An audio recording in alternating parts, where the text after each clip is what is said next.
Good morning, students. Let us discuss the next topic of writing and city life. Today we'll be discussing that how urbanization gradually developed in the Mesopotamian civilization.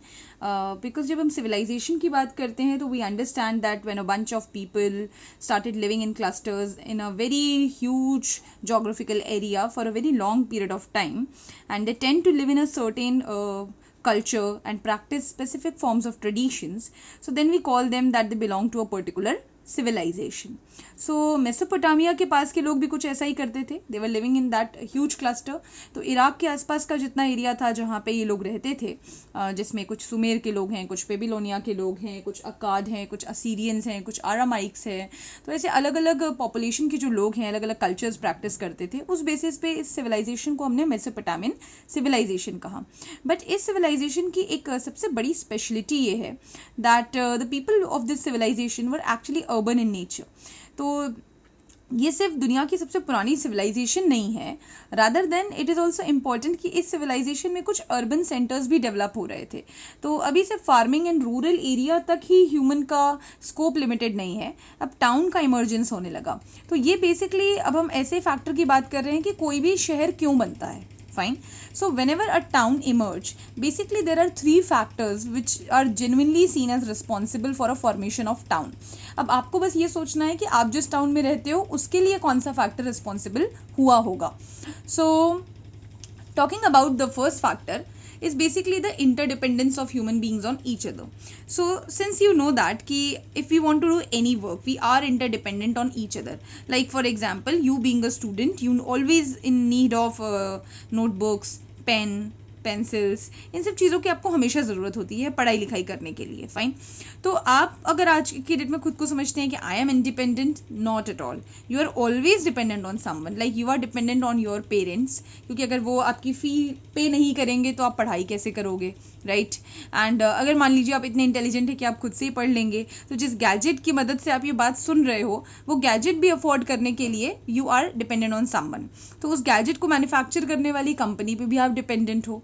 You are dependent also on the people who are selling the stationery stuff. फिर उसको बनाने वाला मतलब pencil manufacture करने वाला, pen manufacture करने वाला. तो कितनी चीज़ों की इंटरडिपेंडेंसी है जो आपस में लिंक्ड होती है, जो हमें डायरेक्टली दिखती नहीं है.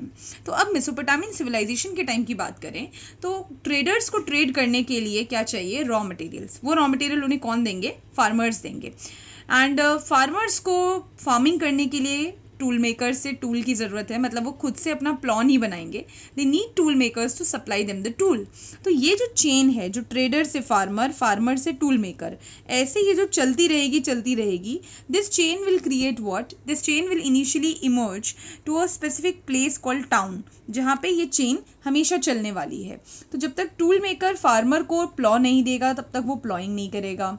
जब तक ये प्लॉइंग नहीं करेगा तब तक रॉ मटेरियल प्रोड्यूस नहीं होगा. तो ट्रेडर ट्रेड क्या करेगा? So this interdependency led to creation of few bunch of people who started realizing that they had to form a greater circle. तो जब ट्रेडर ने ह्यूज डिमांड करना स्टार्ट किया, not with one farmer, with more than 10 farmers, so slowly जो traders का group था, community थी, वो इमर्ज होने लगी. एंड इस इंटरडिपेंडेंसी ने समहाउ एक टाउन जैसा स्ट्रक्चर क्रिएट कर दिया जहाँ पे ये कंटिन्यूस फ्रीक्वेंट ट्रांजेक्शन चलते रहते थे.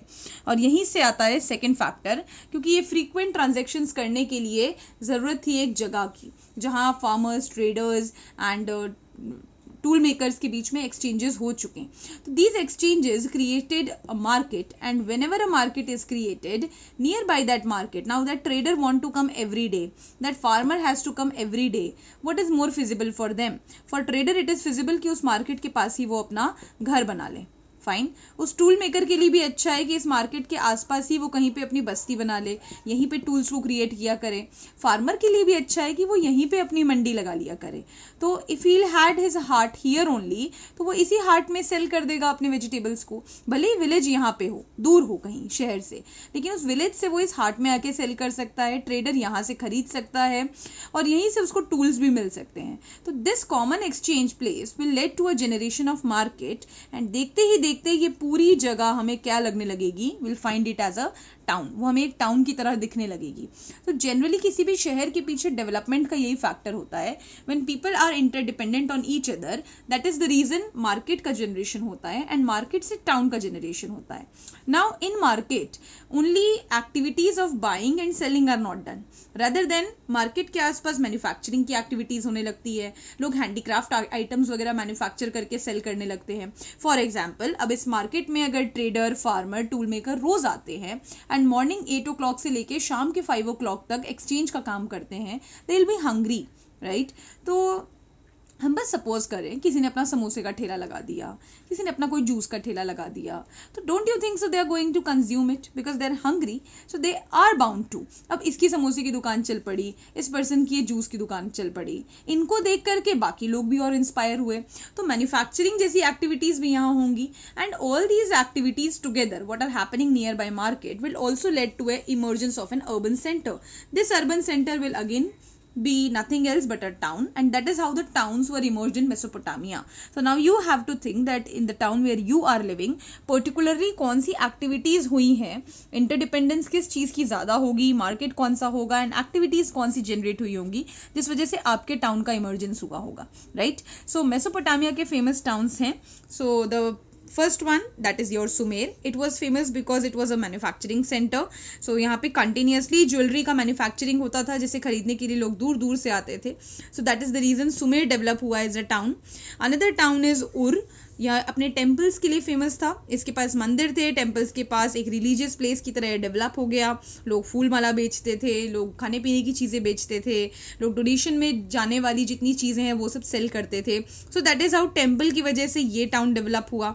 Next centre was Uruk. Uruk was develop because it was a emerged urban centre. यहाँ पे कल्टिवेशन बहुत अच्छा होता था, दैट इज़ द रीज़न लोग फार्मिंग से जो रॉ मटेरियल्स आते हैं वो खरीदने के लिए यहाँ पे आते थे एंड दैट इज़ हाउ ये डेवलप हुआ. नेक्स्ट इज़ योर मारी. मारी इज़ अ पैस्टोरल टाउन. यहाँ हर्डर्स एंड नोमैड्स की पॉपुलेशन बहुत ज़्यादा है, तो डेयरी प्रोडक्ट्स जो होते थे उनके चक्कर में मारी के डेवलपमेंट हुई. And also one town is your Babylonia. It's one of the biggest city of Mesopotamia and huge market था, एक इंटरनेशनल मार्केट था ये. So lot of people use to come and that is how buying selling की activity as compare to Sumer, Ur, Uruk, Mari, it was at a very high pace here. तो यही रीज़न था कि Babylonia इतना popular हुआ. Okay, so let us move to the next topic. I hope this much at least is clear.